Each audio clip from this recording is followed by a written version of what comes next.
From the Homestead Studios in Santa Clarita, California, it's just the Tip-Sters with Melissa Morgan. Greetings. Today with special guest, clinical psychologist Dr. Ronda Hampton, to discuss the Mitrice Richardson death investigation. Remember, if you've got a tip for Melissa, tell us about it by calling the Tipster hotline at 832-TIPSTER. That's 832-847-7837, or send an email to jttipsters@gmail.com. You just might hear your tip on the podcast. And now here's your host. She's also behaved erratically at Joffrey's, but that's only because the grilled artichoke appetizer was not to her satisfaction. Melissa Morgan! More cowbell.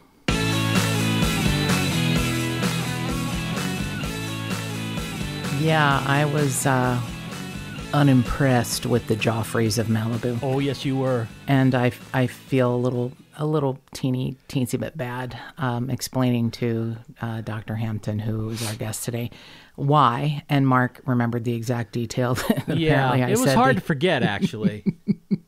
I just remember being miserably uncomfortable there and thinking, wow, if this is our experience, I wonder what the F happened to poor Mitrice. Yeah. We were really blessed to have Dr. Hampton on to interview her because Mitrice Richardson's case was really big, and not just in Southern California. It was huge here. I really could not turn on AM radio, FM radio, television, local news, cable. It was all over. And, you know, it became a national case.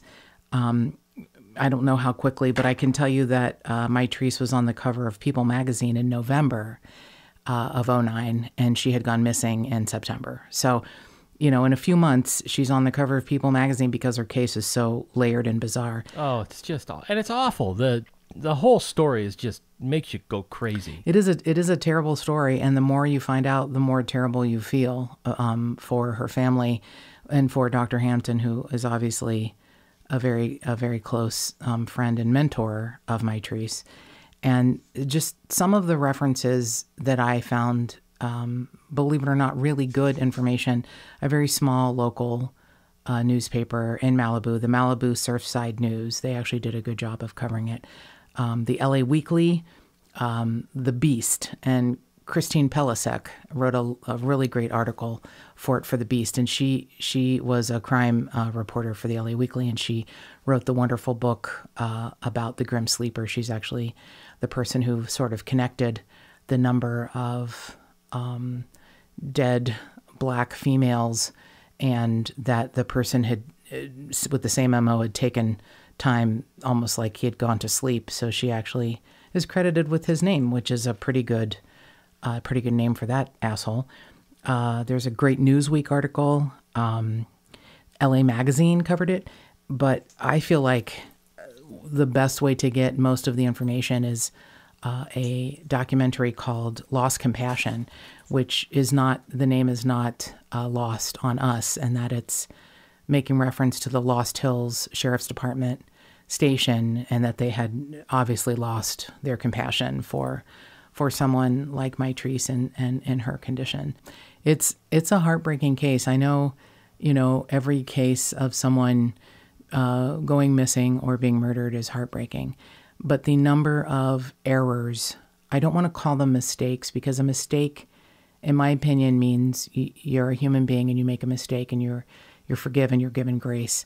This is a number of human beings, a huge number of human beings who made just downright errors. It's. I think it's. If I'm remembering my terms correct, I'm recording this on a Sunday, so my mind is not at work. But I think it's called intentional negligence. There you go. That's a better description. Intentional negligence. It's just not even doing your job or caring enough about your job that involves the care of other human beings. But we're really grateful that Dr. Hampton took some time out of her busy day to talk to us, and she is a brilliant, wonderful woman. And if you watch Lost Compassion, you'll understand why I think so highly of her. And if you listen to this interview, you'll understand why I think so highly of her. And I will say that Mitrice, you know, if whatever happens after we leave this plane, she knows that she has the best team fighting for her. She has angels on earth that are doing her work to help get her case solved once and for all, get the real answers of what happened, and we hope you enjoy this interview.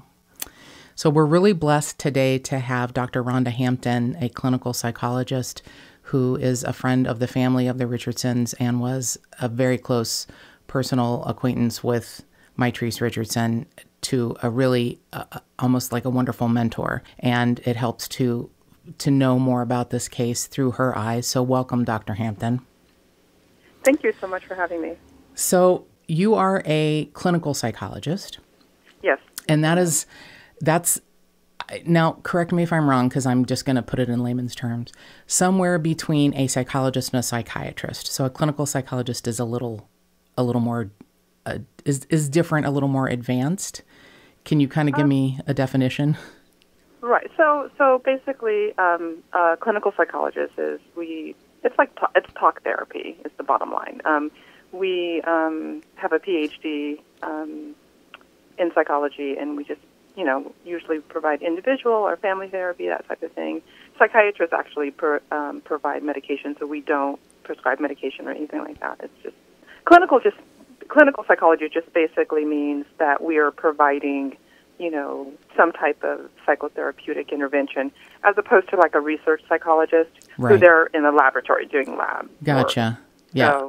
So let's talk about the day that the beautiful Mitrice Richardson walked into your office and said she wanted to be your intern. Okay, so how that happened is I really was not interested in having an intern at that time. I think my daughter had just started elementary school, and I was going to be the room mom, and I'm just more interested in kind of winding my practice down a little bit, just anticipation of being more involved in my daughter's life in school and that type of thing. So taking on an intern is, in my opinion, quite a kind of a big responsibility. But my office manager, who's also my sister, talked to the lovely Mitrice on the phone and just told me, well, you have to take her because she really needs, she needs to complete this internship to complete her education. And so I just agreed with a little bit of an attitude. But, okay, I'm going to help her out, but I hope she can handle this because I'm just really not in the mood. So on the first day, I will never forget, I dropped my daughter off at school. I ran in the office late, and Mitrice was already arrived, and I popped my head in and said, do you know how to use the phone? Because I got to go to work, and you're going to have to figure it out until I can get with you to do some training. And she didn't flinch, and she was perfectly fine, and I saw my first client, and then after that I was able to spend some more time, kind of getting to know her and just understanding what she needed from her internship and what I could offer her. So we hit it off pretty quickly. It sounds like it. It sounds like I'm just going to have to insert my opinion here and say it sounds like it was kind of meant to be. Yeah, it sounds like it was meant to be. So she is your intern. She is wrapping up graduating school, and she wants to go on to graduate school and potentially work with children. She also wants to be a psychologist? Yes. Okay. Yeah. So her idea was that she was going to take a year off.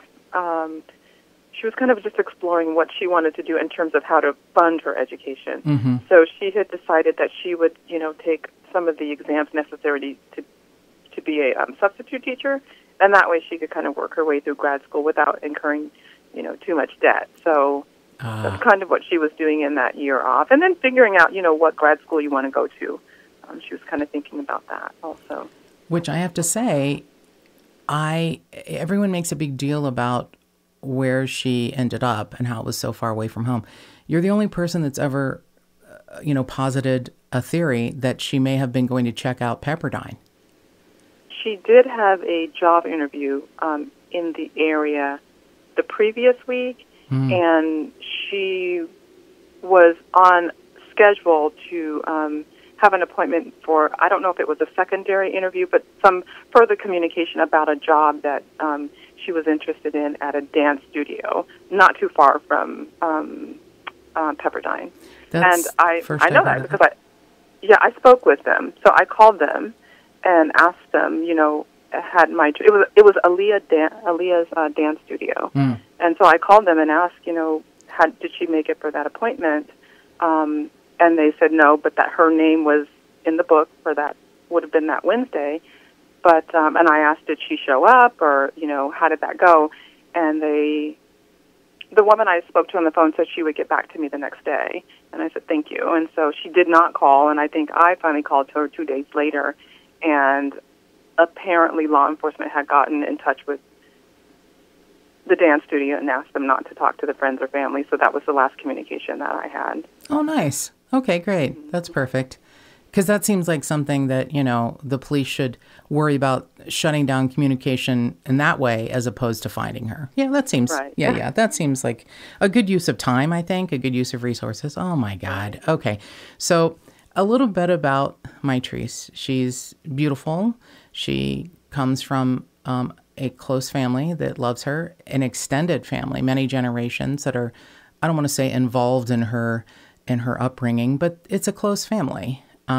She was just a beautiful girl making ends meet. And at the time she was doing clerical work for her ex's father's shipping company. I mean, you can't get more above board than that. I mean, that's, and she had, the day before she went missing, she went into work and she was described as bubbly. Now, I'm going to have to ask you this, and if you don't want to answer, you don't have to, but did you notice any personality changes in Mitrice? Did you think she was ever clinically diagnosed with any sort of chemical imbalance? I do know this. There were a few times in my office. Now, Mitrice would have done her internship a year before she went missing, so she had completed her internship, and that was kind of her year of figuring out, grad school, that she went missing. During the course of her internship, though, on a couple of occasions, I don't quite want to say she acted bizarrely, but she wasn't quite herself. And to the extent that I told her I wanted her to go get evaluated. So at the school, they have mental health services, so I just suggested that she go get evaluated. We actually discussed the possibility of bipolar disorder. She was very open to getting an evaluation, and I do know that on at least 2 occasions she met with a therapist there at the school. And nothing came of that, which to me isn't unusual. If we look at the beginning stages of a mental health issue, so it was just something we together decided you just need to keep an eye on that, because just because they didn't see anything now, it could be a progressive illness. So you just want to, keep an eye on some of your behaviors. And then also, this is at the end of her education, so a lot of times students are very filled with anxiety and depression and those kinds of things at the end of the school year. So it easily could have been as a result of just the stress of graduating. Absolutely. I get, what the pressure she was under, and typically things don't go from 0 to 80. They start slow, and you may notice things. So it had been a while since you had she had been your intern, and things may have changed, but she was progressing through life and figuring out this time off and how she was going to proceed as far as graduate school and where she would want to go. I mean, she was a typical, young girl in her early 20s. Yeah. So there was, like I said, there was always such an odd thing to me. It's like, how did she end up 40 miles from her house in Malibu, which she wasn't familiar with? And it's like, the beach is a beautiful place to go when you're overwhelmed. And, I call it beach therapy. I don't, I can drive there from my house, which is 45 miles away, and just sometimes look at the ocean and think to myself, okay, I think my problems are big, but there's a big ocean out there and they're not so bad. It doesn't matter how she got there and that she wasn't there every day. Unless you live there, it's also not an easy part of the world to get to. So you wouldn't go every day unless you had a reason to. So the fact that she's there, that's not a big deal. She could have had a lot of reasons, and you actually solidified a few of them in my head. She may have been going for her job interview. She may have been just checking out the area if she's going to be working there. She may have been checking out Pepperdine again if she wanted to go to school there. There's a lot of reasons why she would have been there. So she goes to Joffrey's at around 7 p.m. and she gives the valet her keys and then gets into his car, according to him, and is rummaging around. And he says, "What are you doing?" And she says, "It's subliminal. I'm avenging Michael Jackson's death." This is all hearsay, but could be true. We don't know. He says to the hostess, "Look, she's not dangerous, but she's acting strange." And the hostess makes a note. Okay. She goes and has, we don't even know if she ate her dinner, but she ordered a steak and a drink. And she ends up sitting with the table, a party of 7. And they were like, "Well, we're not sure why she's sitting with us, but she's a lovely girl, and that's fine." And they get up to leave, and she gets up to leave. And the manager says, "Well, how are you going to pay for your dinner?" And she said, "Oh, I thought this group was going to pay for me." And the manager says no. The hostess calls 911, which is on an audio recording, and says this woman is acting strange. She might be on drugs. She might not. She might be having a mental health issue. And the police come. Now, I'm just going to stop and tell you, I was one of those people so obsessed with this case that my husband and I went to Joffrey's because I had never been there. And I wanted to see what it was like, maybe what Mitrice experienced. Now, it's many years after, and I am an old white lady, and I'll be honest with you, we were treated like shit. Oh. We were treated like shit. Do you remember producer Mark? I do. It could have been a bad night. You know, they're actually well known for really good service. It's very pricey. It's a very, considered kind of an exclusive restaurant. And I think I don't know if we just got there on a bad night, but we were shuffled between waiters. We were told that the guy that was there was suddenly off because it was a slow night. So the guy we started with disappeared, and then there was somebody else there, and we didn't get the food we wanted. And I remember you didn't like your grilled artichoke. You said it tasted like butt, and I mean, it was. That sounds like me. Yeah. So I was, unimpressed with Joffrey's, and I will tell you, we love the beach and we love steak, and we used to go to the Chart House, not far from Joffrey's, and it was taken over by Mastro's. We tend to go there on special occasions because, like Joffrey's, it is pricey and it is worth it. And we've never had a bad experience. One time we had a reservation and they made us wait 45 minutes, and it was my birthday, and they apologized profusely. But for the most part, treated, pretty well at a nice restaurant. Joffrey's left me thinking, wow, I don't want to ever come back here. And I mean, that's just an offset opinion. That's just my opinion, that it has nothing to do with what happened to Mitrice, because I just wanted to know what she experienced and what she went through. And it was, to me, it was unpleasant, but could have nothing to do with, what really happened with her that night. So she is told, "You have to wait here. We're going to call 911. And even some of the servers or employees were going to chip in to pay for her meal. Do you believe that actually happened, or was that just sort of hearsay? I do believe that happened. I know that, and I've spoke with the owner of Joffrey's several times. He would definitely be unhappy to hear about your bad service. Very, very nice man. And I know what happened is that they were in touch with Mr. Peterson, the owner of Joffrey's, to figure out what to do and discuss, the possibility of paying for her bill. And he himself was concerned about what would happen if she got on the road in the state that she was in, and what if something happened to her? Because clearly they thought she had some type of, major issue going on, and he just didn't feel it was safe, and that's the reason why they decided to get the police involved and get her. They assumed that she was going to be taken in for a 5150. Okay. So them calling the police, that's how you get a 5150 initiated, is to call law enforcement, and that's a reasonable assumption for them to have made, given her state of mental health.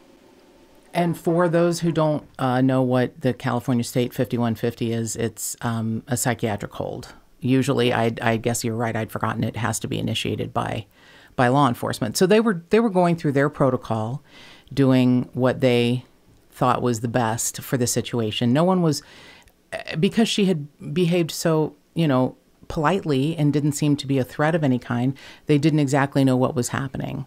So they call 911, and unfortunately, the Lost Hills Police Department is in charge of that area. Now, the Lost Hills Police Department is a good, 10, 12 miles away? It's not... Well, it's over the hill, for God's sake. Yeah, it's more Calabasas than Malibu. It's actually in Agora Hills, somewhere, 12, 13 miles through the canyon. Right. Right. It's kind of a long way away. And I get it. The sheriff's department is in charge of certain jurisdictions, and we don't have a choice in that. But I was a little shocked. I was like, isn't there like a local Malibu police station? Why does it have to be the sheriff's department? But okay. So, because I'm familiar with it being in, Lost Hills is in the valley, the deep valley. I have to say, this is the thing about this case that has perplexed me more than any other fact, that you find out that the sheriff's station that oversees Malibu, I mean, if people who aren't familiar with Southern California need to know this, this is like, I don't know, it's like putting a Manhattan jurisdiction, in Long Island City, or no, not even that, like New Jersey. Well, yeah. I mean, it's just stupid. I don't get it. Yeah, I don't. And you have to take winding roads. There's no easy way to get there. If there's an emergency, I think you're sort of screwed.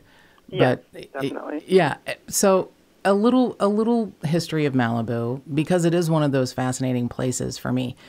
It's a real mix of people. So it's often portrayed in television shows as like, oh, Malibu, the life. Everyone wants a home overlooking the ocean. And there's absolutely that. There's, lots of money there. A lot of famous people live in the Colony. A lot of those places are rented, not lived in, because you don't want to live there all the time because there's, no city water. You have a sewer, you have a well system, or, it's very odd. But mixed in with all that wealth are old school homesteaders that are like, the people that make moonshine in the South. I mean, there are people who live in, a lot of residents in Malibu live in trailers. Yeah. And there's nothing wrong with a trailer, but I don't mean like beautiful, double wides that look like homes. I mean like some shitty old Airstreams. I mean, it's a weird mix of people. So it's not all glitz and glamour. There's a lot of like weird stuff that goes on that people, it's just an odd town. I'll just say it's a place I love to visit for a day, and then I love to come back home because I feel better. Yeah. It's an odd place. It's not what everyone sees it portrayed in television. And it's a lot of unusable land, a lot of canyons, a lot of really big brush, and it's, a lot of it is unusable. Beautiful views, but you'd have to live on a stump. I mean, it's, unless you have a gazillion dollars or you have an Airstream and you've lived there for 2 or 3 generations. It's a very odd place. So it didn't make sense to me when Mitrice Richardson, Mitrice's mother, calls the Lost Hills. Well, I guess we should backtrack. Apparently, Mitrice called her grandmother, great-grandmother, that she was staying with, Mildred, and said, I need to pay this bill. Now, here is where it becomes maybe a little more clear that there was something going on, that Mitrice wasn't processing everything correctly, because her wallet, checkbook, keys, phone are in her car in the lot. And she had money in the bank and could have easily paid for her own dinner. But she was like, what are we going to do? I'm broke. And pulls her pockets out. And the hostess calls her grandmother, and Mitrice talks to Mildred, and Mildred was going to pay the bill. And I understand a lot of businesses have this.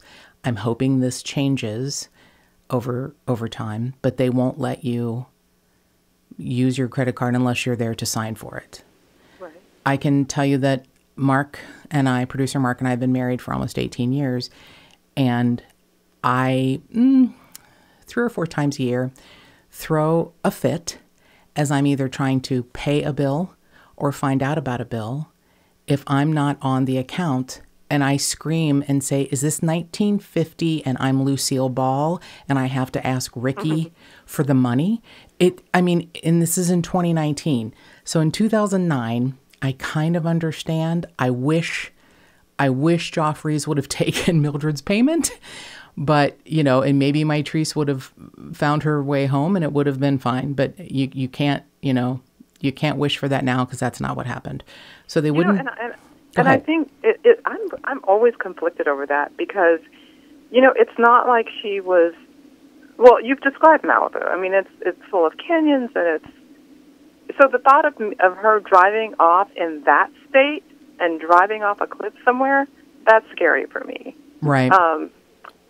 So it's not like she's in an area where it's like, okay, if the restaurant would have just let her go, that she's in a well-populated area. She's in Malibu at night, and Joffrey's, there's nothing around Joffrey's. It's very secluded. So I understand when Mr. Peterson was like, well, for her safety, I just cannot see her driving off. We don't know if she's going to drive off a cliff somewhere. I get that. And I had never been to Malibu, even though born and raised in Southern California. I'd never been to Malibu until the day that we went searching for Mitrice.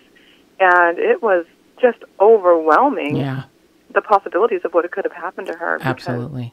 There's nothing out there, and so dangerous. Well, I'm glad you've made Mr. Peterson sound like a better person, because our experience at Joffrey's was just awful. I'm going to ask you this, and I'm not trying to denigrate him in any way. Do you feel his protestations, like, I didn't want her driving off in a condition that we weren't sure what was happening? How long after she went missing did you talk to him? Because it just sounds really beautifully written by a PR person, if you ask me. So, and I think you really have to be there when the way all this went down, is that immediately law enforcement began pointing the finger at Mr. Peterson and Joffrey's and blaming everything on them. Okay. If they would not have, if they would have just taken the bill, if they would have done this. And my thing is, like, she was in your custody. Regardless of what they should have done, you should have let her go. But the more we would protest like that, or at least the more that I would protest like that and put it back on their court, the more they would point the finger at Mr. Peterson. And I think what was going on is they were trying to pit us against each other, meaning the friends and family of Mitrice against the restaurant. Right. So the fight became between us. And one day I just decided, wait a minute, let me just call this guy and see if he'll talk to me. Because, we don't need to let the sheriffs be the go-between between us, and they get to, kind of control the narrative of the story, when they were never taking any responsibility for releasing her in the middle of the night. I won't say that I would say I was shocked that Mr. Peterson took my phone call. I am because too. we were also angry with each other, right? I'm Right. sure he was shocked that I called him. Right. Because, the way it played out in the media was, the restaurant, the family blaming the restaurant owners. Yeah. Yeah, I was more neutral. I was just more looking for where's the truth. But I spoke to him the first time, and he was, just really distraught. And I, I'm a psychologist, so, I'm feeling pretty bad for the guy. And the more I got to know him and his own story and his own familiarity with mental illness and his familiarity with, the 5150 process, then I understood he knew that he was making the right decision for her. Right. He's not a person who was not informed about mental health issues. And then he was able to provide other information that law enforcement had, conveniently left out about her behavior there at the restaurant. So. Okay, so I'm not going to retract my review of the restaurant because it was not fun, but I will retract my He owes you a better suspicions. experience, though. So. Well, he doesn't owe me anything because I'm not going back. But I do retract because I don't know the situation. I don't know how he behaved, and you do. I would have just thought he sounded like a figurehead, and everything I heard that he didn't really know. But I'm grateful that you know the details, that he actually does know the situation. Apparently, it sounds like even more clearly than the sheriff's department, and that he was trying to make a logical and responsible decision on how to handle this. So that makes me happy, because I really was just, I think if we'd gone and everything had been perfect, would I have thought they had no culpability? But I think I left there feeling like, wow, if this is how we're treated, I can't even imagine what Mitrice went through. But okay, so I will cut Joffrey's a break right now. But you know what? To be fair, when the media was, this was pre-Lee Baca's admission to, right. to federal corruption. So we are as a family pointing and saying, no, we believe that the sheriffs did something wrong in this case, and the public didn't see the sheriffs like they do now. So so it was easier to blame the restaurant than it was to look at the fact that, but they released her in the middle of the night, but they didn't tell us all this information. Even if the restaurant whatever the restaurant should have done, they didn't release her in the middle of the night. Exactly. You're right. It was her custody was then given to them, and they were in charge of taking care of Mitrice, not blaming or pointing fingers or, I got what you're saying. And from the beginning, it just felt like a terrible comedy of errors that just kept multiplying like a snowball. And it just kept, I just have to be honest, it just felt like there was fuck ups on every level, like every level of people that you trust to do the right thing, that are supposed to be educated and know their job and how to do it correctly. And when it's something as important as a missing human, or as we find later on, a found human and their body, their remains, it just felt like the worst of everything just kept happening over and over. It was like, can this girl get a fucking break? It was overwhelming. And I hate to use the word malfeasance, but I don't have any other word right now. That's the word I have to use. So, well, I just want to say, you just mentioned Lee Baca, and I just want to make sure that our audience knows that Lee Baca was the sheriff of LA County. He's currently serving a 3-year sentence in federal prison for obstructing an FBI investigation of abuses in his jails. So it's worth mentioning that. Yeah, no, we're going to get to him. Thank you, producer Mark. We're going to get to, again, these series of missteps that, from the undersheriff Paul Tanaka to the sheriff Lee Baca, who, is conveniently named, Sheriff Moonbeam, and for probably a lot of reasons. So Mitrice is taken to the Lost Hill Sheriff's Department. I'm guessing Mildred must have called Letice and said, look, Mitrice is in trouble. Yeah. And because the Sheriff's Department didn't know any other person other than Mildred. They didn't even have any other information because they somehow, while having her car towed, overlooked her wallet, phone, checkbook, and found some residue of marijuana, like a small amount.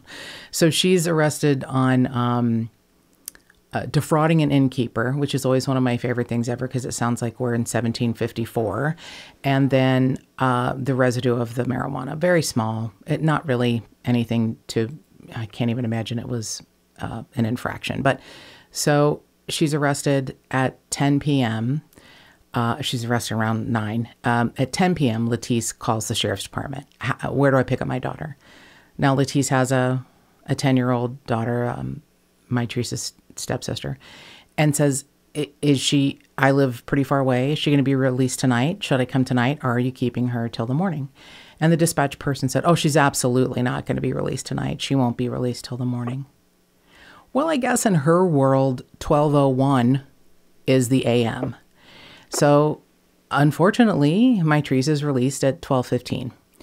Now, here's where the word malfeasance just starts to roll and gets bigger and bigger.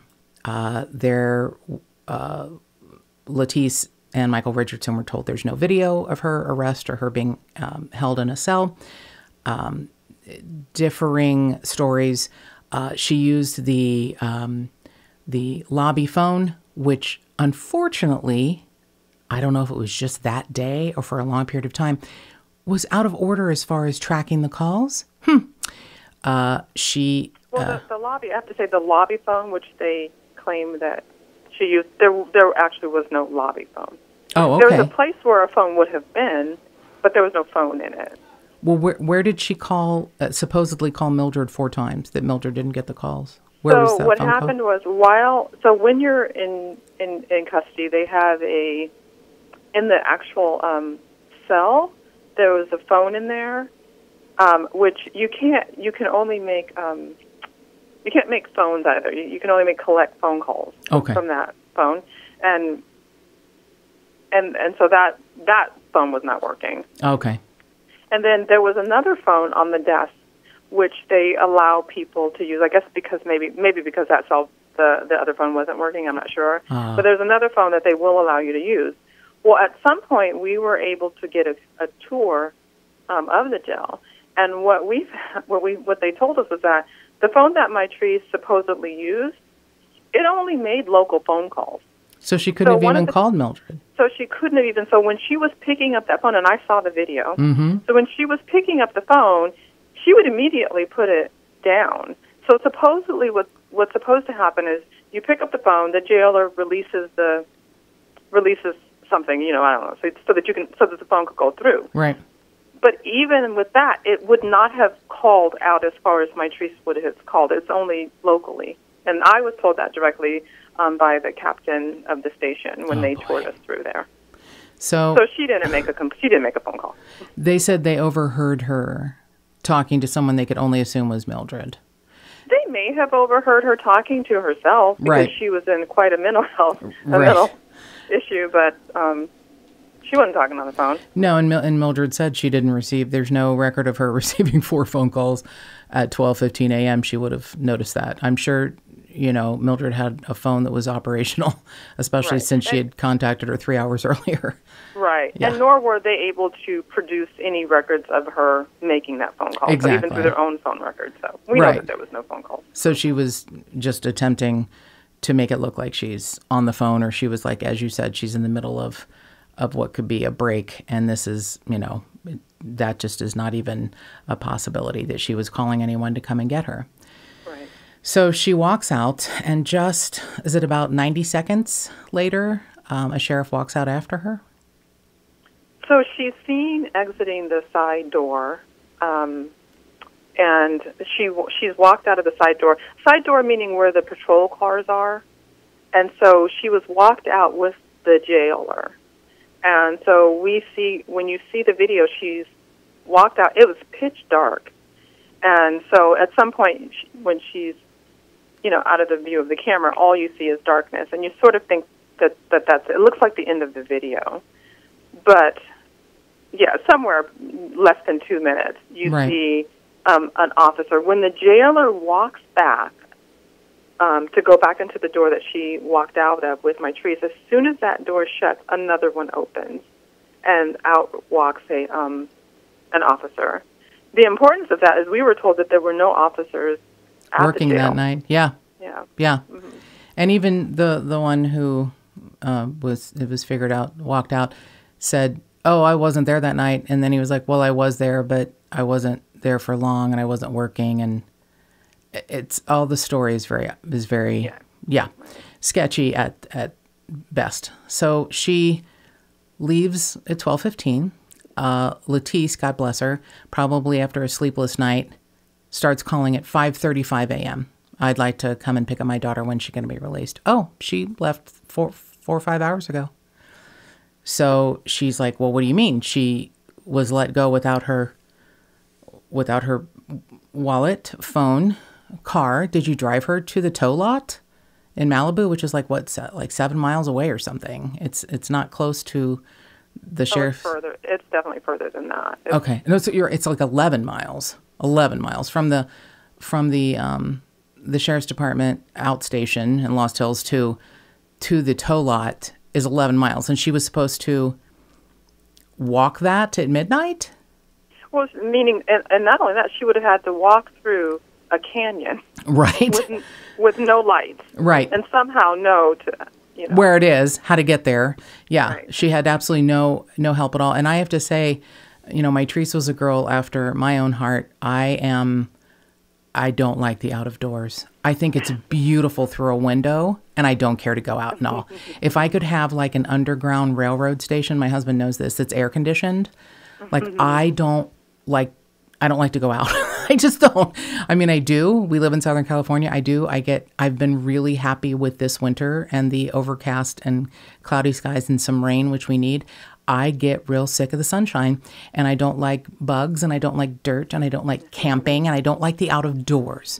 So I am with Mitrice, and I totally get that. And if someone had said to me, you have to walk 11 miles through a canyon in the dark to get to your car, I would have said, yeah, no, I guess I'll just sit right here until the sun comes up and someone hopefully will find me. So the next sighting is about 6 hours later in the Montanito neighborhood of Malibu, where at 6:30 a.m., a KTLA anchor, Bill Smith, calls 911 and says, there's a young woman sitting on the steps in my backyard, and I ask her if she's okay, and she says she's just resting.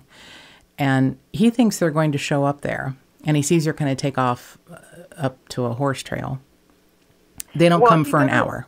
Yeah, he doesn't see her take off. He didn't. Okay. What he says is that she was in the backyard. He made the phone call, and when she came back, she was gone. Okay. All right. So they come an hour later, and she's gone.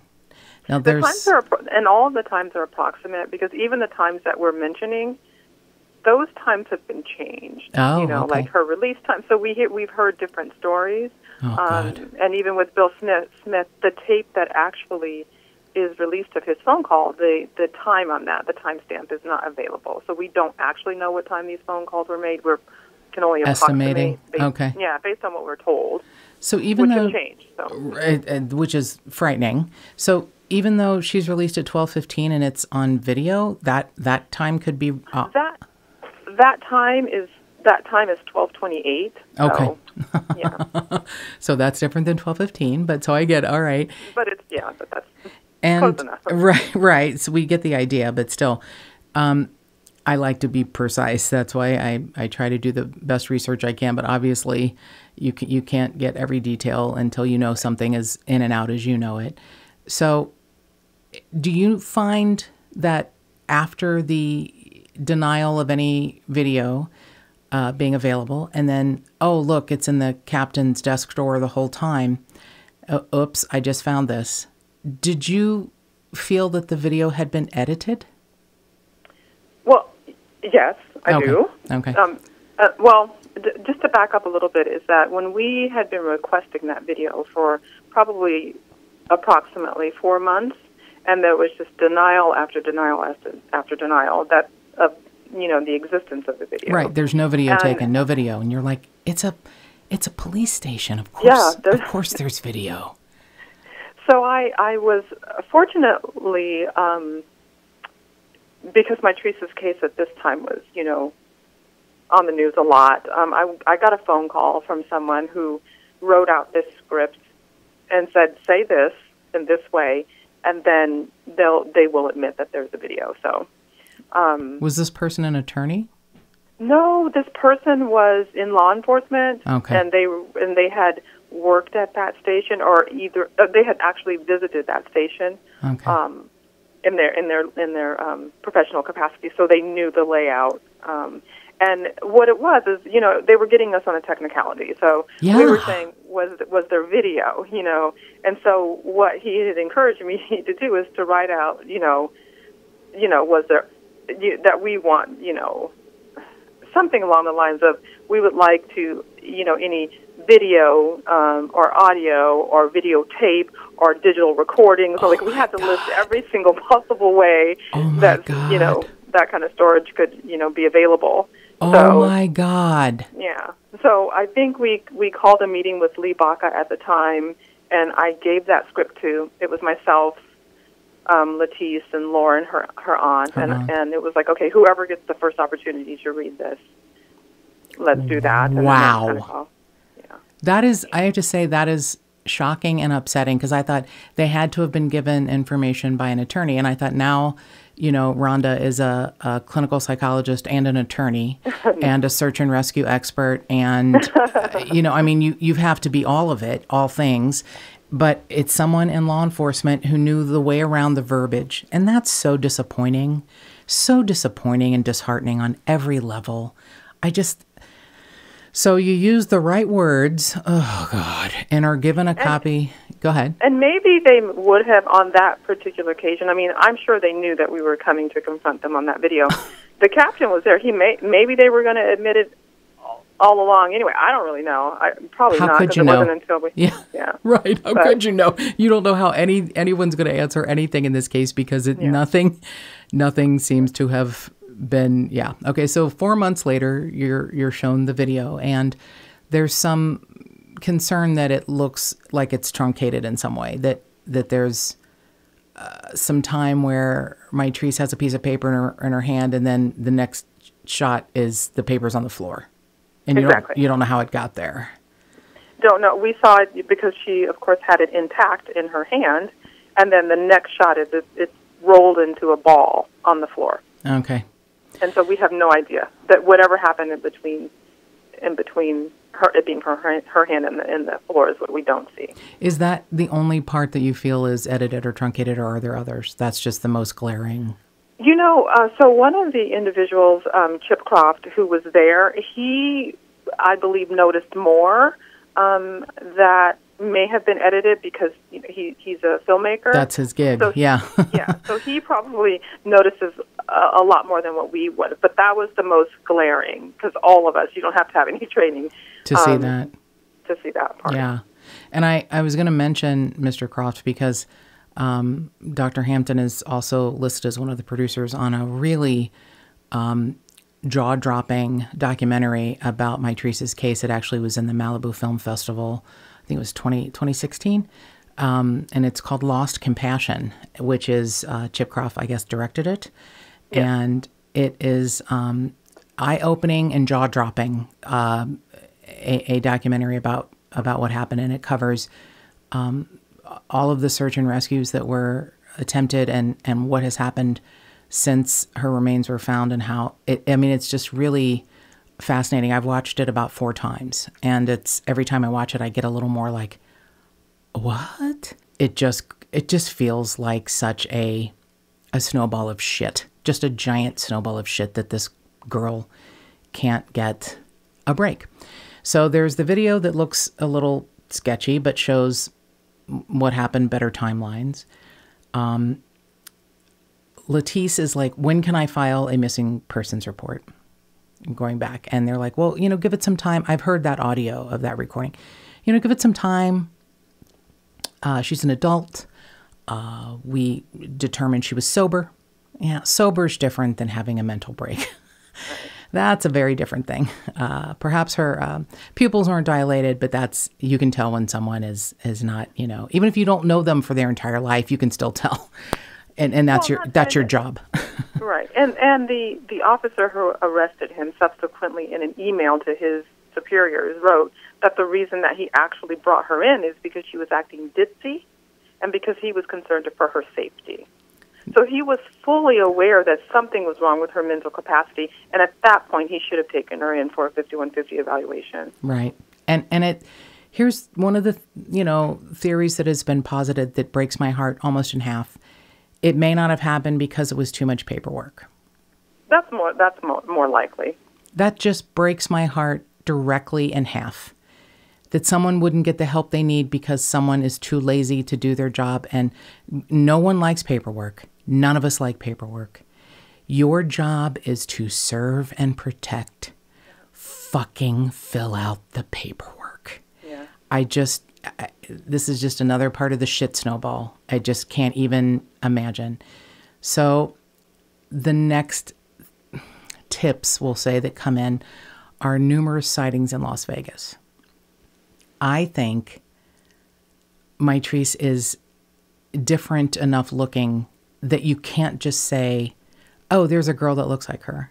And I know that one person who was a childhood friend, I guess, or knew her when she was a child, yelled several times and her name, and at some point a girl turned her head and answered him, and then turned around and he lost her in the crowd.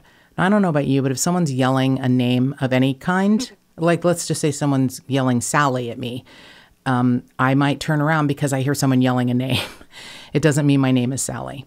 So I would like to think that the tips that come in from Vegas, people were trying to be helpful, but I think I'm with Letice. I don't see Mitrice in Vegas. Do you?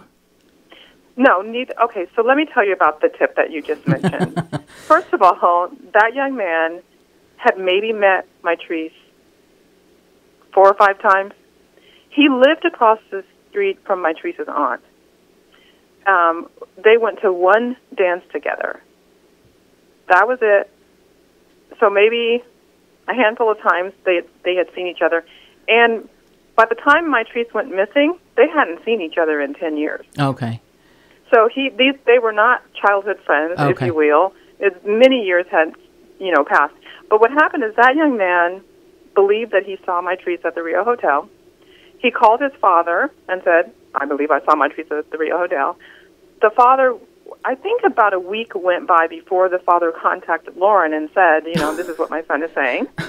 So Lauren called me and said, hey, this is what my neighbor is saying. And I said, first of all, I don't believe it's true. There's no way that Mitrice is in Las Vegas. However, I'll follow any lead, of course, anything. Yeah. So I said, well, I'm going to call the detective on the case and let him know this is what we're hearing, because we have to turn that information over. It's not, So I called the lead detective at the time, Lieutenant Rawson, and give him this information. He's ecstatic over this because they're looking for any possibility that she's not in that canyon. And I tell him, I'm just giving you this information because we have to, but I don't believe she's really in the canyon. And then he says to me, would you not go to the media with that information? Would you just wait to go to the media with that information? Which makes no sense to me, because if we're looking for her and she's in Las Vegas, why don't you want us to go to the media and say, hey, everybody, look. Right. So I said, but they're so, dealing with them at that time was so difficult. We had decided, okay, fine, we don't think it's her anyway, so we'll just sit on it until whatever the date was that he says that they're going to, kind of deal with Las Vegas on their own. So a couple weeks go by, and finally Lauren calls. I think she called Las Vegas Metro, and they're like, we have no idea what you're talking about. So they had never called Las Vegas. Weeks. Yes. Okay, great. And then all of a sudden we hear the rumor mill, meaning from the media, that there's going to be this press conference in Las Vegas, and they're going to follow up with that lead. Now, this is a few weeks later. Right. We're like, okay, that's interesting. So we called the detective and said, well, we heard that you're going to have a news conference. Through the press that they told you not to talk to. Well, the press had called us, though, and told us about exactly. Yeah, the press is calling you and saying, hey, I hear this is happening, and you're like, oh, wait, you weren't supposed to know. Right. Right. So then, but they informed us that we were not allowed to go to the press conference, and if we did go to the press conference, we'd get turned away. And I'm thinking, I said, what? When you're begging for someone to come home, the family, of course, is there to say, come home. Why would you not want the family participating in that? Right. So what we did, myself, Lauren, and Letice, we were able to work with with one of the local news stations that was covering it in Vegas, and we got to see the live, feed of it. Michael Richardson actually went down to Las Vegas, and they did not let him in the press conference. God. So as I'm watching this press conference going on, I'm thinking there is something fishy about what is going on, because why wouldn't that boy who's claiming to be Mitrice's friend contact the family with all these weeks, And we had been trying to call him, and he wouldn't return the phone call. So I'm like, okay, something shady is going on. So after the press conference, I got on the phone, and I called him. He didn't pick up the phone, but I left him a message in saying, I want you to turn on the television, and I want you to see what you're creating, because they are using you to make the public think that Mitrice is in Las Vegas. And if you don't call me back, I'm going to expose you. I am going to go to the media. I'm going to give your name, and I'm going to tell them that you're full of shit. So maybe 2-3 minutes he called me back. Okay. And what he told me was that, yes, he did think that he saw Mitrice. He said that he was in Las Vegas. He was sitting at a slot machine somewhere around, I don't know, somewhere between 2 and 4 o'clock in the morning. Right. And he saw a woman from, like, he said somewhere between 5 and 10 feet away, who he thought could have been Mitrice. And I said, really? And he said, I said, well, did you tell the police how far you were? And he goes, well, he said he talked to them for less than 10 minutes. And I said, well, why were you at, that late of an hour, at the Rio? what were you doing at the slot machine? Because he lives out there, right? And he says, well, I was just getting some drinks. I'm like, okay, so you had a drink? You had one drink, 3, 4 o'clock in the morning? And he goes, well, I had a few. I said, okay, so you were pissy-ass drunk at a slot machine, seeing somebody from 5 to 10 feet away who you haven't seen in 10 years, yeah. In 10 years. Yeah. And this is who they're saying, And they're hanging their hats on that. Yeah. Oh, yeah. Yeah. So and I have to say that press conference was pretty, they were just really, they're like, we have had over 70 sightings of her here. And I'm like, really? We've had more than that in California. Well, I have to add one little part. Later that day, I got a phone call from one of my patients who said, hey, I'm in Las Vegas. Were you aware that press conference that they're having is part of some national police, they had some police conference going on at the Rio. So that's why I believe they had us wait, because they knew they were going to be there anyway. They have this conference anyway, and, it's a good opportunity. So my client actually faxed me a flyer from the event. I was like, wow. The hair on my arms just stood up. This is just, I can't even believe. Okay, so not in Vegas, and 10 months and 3 weeks after she goes missing, on August 9th of 2010, some park rangers are checking a marijuana grow area in Dark Canyon and Malibu and find remains. And it's a difficult terrain, as you know better than anyone because you've traversed it. They're not forensic pathologists, they're park rangers. And they take pictures and they notify, I guess, Sheriff's Department, who then notifies the coroner. And you can't even get there. You have to be airlifted. It's so difficult to get in and out of. And go ahead. So their claim is that they contacted the Lost Hill station. Somewhere in the approximately 12:30, they contacted the Lost Hill station. And so what they're having us to believe is sometime between 12:30 and 1 o'clock, the head of the search and rescue team, Tui Wright, was able to get from that station to her body and declare her dead in a half an hour. Oh, sure. Did she have a hovercraft? Right. Now, he claimed to me that he was not airlifted in there. He hiked up the same canyon that I had actually hiked in with him. Eventually, I was able to hike in, and he was one of the people who took us in. There is no way you can get from that station and hike up that canyon to her body in a half an hour. No, there That's isn't. an impossibility. It is. Now, it's possible that he could have went through the porn ranch, which they don't want us to know about. Right. So if he were to drive as fast as he can through the porn ranch, I don't know if that's even possible either. But I don't either. I don't think. Yeah. I mean, I guess if you can drive, as you say, there's the shortcut through the ranch that supposedly was where a lot of porn was shot. You could potentially, but first of all, we know how the Sheriff's Department works and how search and rescue works and how the coroner works. Nothing works that fast. Right. Nothing. And the coroners were called a few hours later. They weren't called immediately. And they were on their way, and they were like, "Oh no, the Sheriff's Department picked her up." What? So the coroners were originally, however this happened, given the wrong location. So they were lifted to the wrong location of Mitrice's body. Great. And so when they were trying to get to the right location is when they were told that her body had been moved. They had already removed her body, yes. After the coroner's office said, "Don't move her, don't touch her." The coroner, when we met with the coroner, who explained to us what happened, he was very clear that, number one, they knew they should have touched the body, so that was not, and by the way, I say body, it was skeletal remains. Right. But they know that they're not supposed to move any type of remains. Right. And number two, they were explicitly told not to. Right. Yeah, they know, first of all, it doesn't need to be said, and yet it was still said, and yet it still happened. Yeah, it wouldn't have had to be said. There was some discussion over it because there was a disagreement over what should happen. They tried to act like that because we were there when all of this was going on. We believe her body was already lifted out, but we were at as close to the site as we could possibly be. Yeah. And so something was going on because we were there for hours before we were eventually turned away and taken back to the station for an additional press conference. So I know that Lettice and Michael ended up hiring outside forensic pathologists to explain. Do you think that, this is just terrible to say these details, but I have to because I don't know how else to ask the question. There's, it was explained that her skeletal remains were removed. Several of her clothing items were scattered around.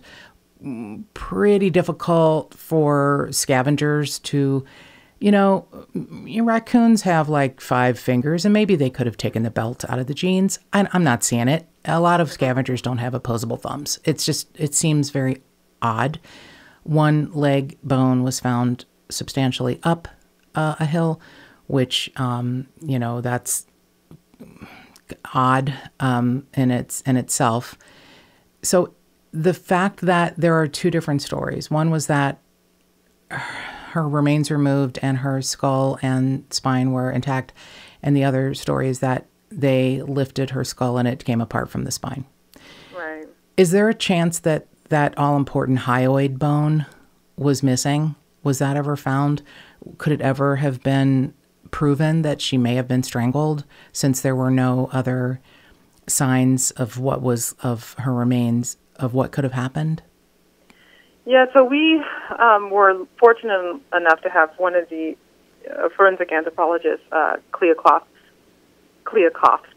who explained to us why that hyoid bone being missing was problematic, because it is one of the bones that can point to strangulation. As far as I know, it has not been found. Okay.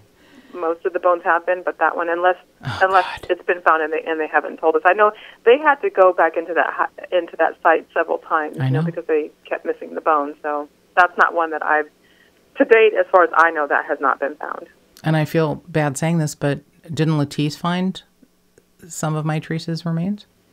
So we after much begging, we were hiked into the site where Mitrice's remains were, and the forensic anthropologist was with us. And at some point, I was wanting her to show me how you actually search for bones. And so while we were doing that, literally while she was showing me how to do it, her and I were there, and a bone was just underneath the leaves as we were moving the leaves away. Oh my gosh. Okay, so you and Dr. Cox found. Yeah, I think Lettice may have been putting some flowers up, but we had to stop everything and notify, of course, the search and rescue team that, because everything had to stop then. We had to leave, and we got airlifted out of there because they needed to figure out what they were going to do. Right. So I know you probably don't know this, but the reason I started this podcast is a man who is still missing in my area. Doesn't happen often up here where we live. But I've gone on searches, and because Mitrice is my girl, I don't like the outdoors either. But Will's case, and it sounds like you don't, if you had not been to Malibu, it sounds like, hiking in the canyon and brush of Malibu was not like on your bucket list. Not at all. Yeah, me either. Was not wanting to do this, but his case is still so important to me that I, put on my version of boots, which was Ugg boots, and hiked a bunch of canyons around here where we live in Santa Clarita. And I was taught I, am extraordinarily naive, and I pretty much buy everything you tell me. I'm hoping to grow out of that in my next life. But I assume bones look like white animal bones you see when you're watching CSI. And I found out quickly they look like a stick. Could look like a stick. Yeah. And it was a really big education because I found numerous goat bones. And I'm like, look here. And it's like, put it down. So, I understand. You don't always know what you're looking for. Finding out from someone who is an expert, and you and Dr. Cox are so impressive on the documentary Lost Compassion. You're both. I think that's what she's also in the documentary, right? Or did I see her in another clip? Yes, she was in the documentary explaining. I was trying to remember. Yeah, because you were both so impressive. And I mean, I know Mitrice is like, I have the best team, trying to get justice for me. I have the best team working for me. So without getting bogged down in more details, I'm just going to ask you flat out, what do you think happened? And I don't know. Right. I just don't know. It's so, because of the giant rolling ball of shit, there are so many that just mistake after mistake after, and I hate to even call them mistakes because that gives the participants some grace. We all make mistakes. But because of, I'm just going to be rude, fuck up after fuck up after fuck up, or it's so overwhelming, the amount of just real bad shit that happened. It may be a real difficult thing that we will ever find what really happened. I'm not great at, looking at terrain and seeing it. I'm much more auditory than visual. But Lost Canyon, so Stunt Road, not Lost Canyon, I apologize, Dark Canyon. Stunt Road, one of the roads that's used for in the Malibu canyons for racing and off-roading and bullshit, looks like it runs along Dark Canyon. Yes. And the 40 feet down that her remains were found, with the leg being a bit higher, I'm just going to ask if you think that perhaps something happened and then she would have potentially been tossed over the side of that. I don't think that she was tossed. There were no broken bones. Oh, right. On her body. Okay. I do know when I was taken, myself and Lettice and Lauren, when we were hiked in to the site with the search and rescue team, the head of the search and rescue team, Tui Wright, he flat out told me that he found Mitrice's body, which I thought was interesting because we were told the Rangers found her body. Well, yeah. But he said he found her body and then proceeded to explain how her body was found. What is that? Tell me what that means. So he gave us a description of what he saw when he found her, and basically the way he described it is that her remains were laying in the gully, and one of her knees was flexed up. Right. Was flexed up, like kind of on the side of the gully, mm-hmm. and one of the legs, I guess partially, it would have been down, even though one of her bones was on a higher plane. The one leg was straight. And he described to me how her arms were flexed. It's very eerily similar to if you saw the mural, the last image of the mural is pretty close to how he described her body being found. But to me, it was very striking that he had claimed that he has found her body. Currently, he himself has been removed from the Lost Hill Station, and he's under an internal affairs investigation, supposedly, and I don't believe that it's related to Mitrice's case, but he's not the head of the search and rescue team anymore. We'll see what happens as a result of his investigation. I wonder if we'll ever know the truth, if anyone ever tells the truth, if anyone ever does their job correctly and doesn't try and take credit for something they did or didn't do. I don't know. So, and I do know that I know this. I know that somebody at that station knows what happened to her. That I do believe. I believe. I agree completely. I believe that's true. Probably more than one somebody. So I was really impressed with Dr. Cox and her description, and I had forgotten about the way. So I'm just throwing out theories here. It's like, well, that seems like a pretty hard area to get to. I can't picture Mitrice hiking down there. Like if she was in the middle of a mental break, maybe, she's dehydrated and she takes off all of her clothes and lays on the ground, which she would hate with all of her heart, and I am with her. It seems odd. Do you feel that she, because of the way she was found, the way the body was, or the remains were arranged, so to speak, do you feel that someone took her there and placed her there? I mean, that to me is the most logical conclusion. Either someone, took her there and placed her there, or they lured her down there. Right. And whatever happened down there, I can't be sure, but I don't believe that Mitrice walked there on her own accord. You would have to live in that community to even know. Yeah. Because it's not like a creek bed that you're just walking, down the street and you can see the entrance of the creek bed. If you don't know that that's the entrance of the creek bed, you're not going to wander in there. No, because you're going to think, I'm never going to get out. Well, and it doesn't look like it's very camouflaged. It doesn't even look like the entrance of a creek bed anyway. Exactly. So. And speaking of creek bed, while you mentioned that, there hadn't been a lot of rain, but one of the sheriff's office, said that, she could have been moved by water. Yeah. Hadn't been a lot of rain in, 11 months, and they found her 10 months later. It's just, that didn't seem, it's like, scavengers or water. Water moves things quickly, and especially if you are unable to fight it back, like if you are already deceased. That didn't even for a moment look like any part of her had been moved by water. It just did not. Right. And it makes, what you're saying makes sense. I was trying to think of anything that could have happened. Could she have slipped and fallen as she was walking? Could she have been tossed over? Could she have just wandered down there and laid down and died and succumbed to the elements?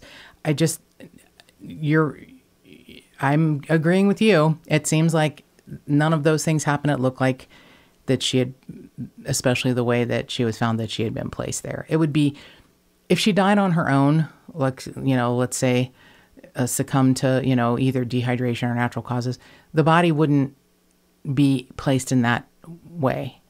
You wouldn't die that way naturally. You would die in that position if something had happened to you. I mean, I just don't know how else to say it. And I am not, a forensic expert. But it just seems like it would be so difficult for this to have been just a natural death. So with that being said, what you said earlier is the main point of this. And I hope that someone listening will call or email. It doesn't have to be us. It can be, Crime Stoppers. I don't think I would call the LA County Sheriff's Department. I think I would call another agency, but somebody at that station, more than one, somebody probably knows something. Yeah. That's what I think too, Dr. Hampton. And I can't thank you enough for being on here and keeping Mitrice's story out there. If there's anything else you want to say, any other place you want people to call or notify. I know I found you on Mitrice's Facebook page, and I was so grateful that you were able to speak with us. So is there any place else you would want people to send ideas, tips? I think the Facebook pages, we use that a lot for communication. That's Find Mitrice. That's the Find Mitrice Richardson Facebook page. My phone number is readily available. I will say it out loud, though. That's 951-660-8031. And I just won't change that. And I'm always open to phone calls because, it's just very, very important, I think, that we solve this case. I am in communications with our newly elected sheriff, and I do have some hope that he's formulated a Truth and Reconciliation committee, and I'm hoping that they are very quickly going to be looking into Mitrice's case. While that the Truth and Reconciliation Committee is really about procedural justice, I think it's important to note that every single misstep that's happened in Mitrice's case has been cleared, meaning that no one has been held responsible for any wrongdoing in her case, including the removal of her body, including not giving her a 5150. So all these individuals who touched Mitrice's case have been cleared of any wrongdoing. I'm really hoping that the new sheriff, as he investigates the procedures that were violated, that some of these officers will come forward with information that they know. So I do have to mention that the captain who actually had the video in his desk the entire time and lied about it, he has recently been under an internal affairs investigation for rape. Right. Now he's no longer he's retired. Right. But I just want to mention that because clearly he's hiding that videotape is suspicious. Yeah.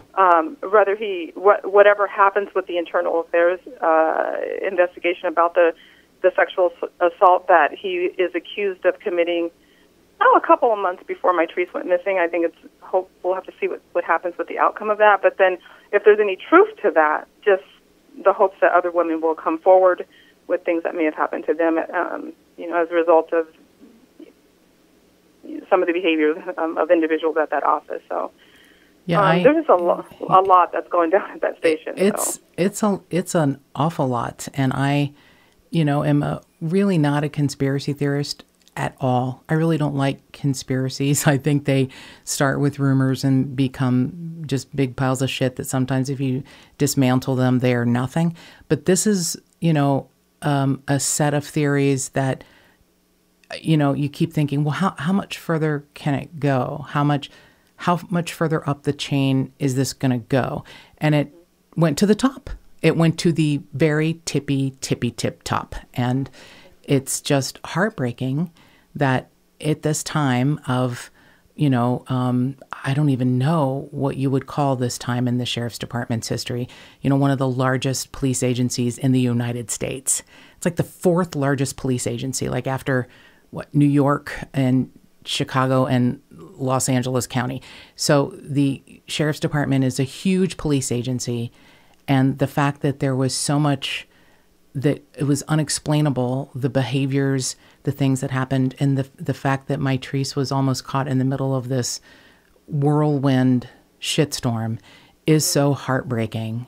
Yeah. And we're really grateful that you took the time to talk to us, Dr. Hampton, and we will include your number in the show notes. So, and if anyone needs to get a hold of you or the Find Mitrice Richardson Facebook page, which is how I found you, and you're so responsive, we're really grateful. Hopefully someone will come forward with something, and we can all keep that as our highest thought for this case to be solved. And thank you for being here, Dr. Hampton. Thank you so much for having me. Thank you. And thank you, Tip-Sters, for listening to Mitrice Richardson's case. And more cowbell. And if you've got a tip on the Mitrice Richardson case or any other case, give us a call at 832-TIPSTER. That's 832-847-7837. Or send an email to jttipsters@gmail.com.